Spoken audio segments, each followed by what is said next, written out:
What do you use to connect two pieces together? If the pieces are paper, you can use glue. If the pieces are wood, you can use nails. If the pieces are fabric, you can use thread. And if the pieces are words or groups of words, you can use conjunctions. Conjunctions are words that join two or more words, phrases, or clauses. There are three basic types of conjunctions, which we'll discuss in detail here.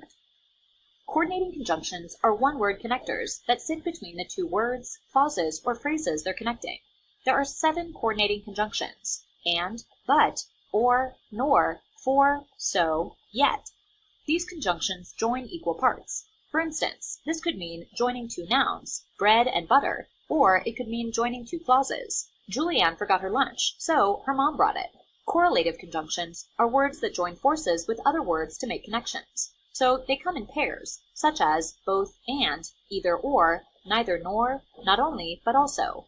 As with coordinating conjunctions, correlative conjunctions also join equal parts.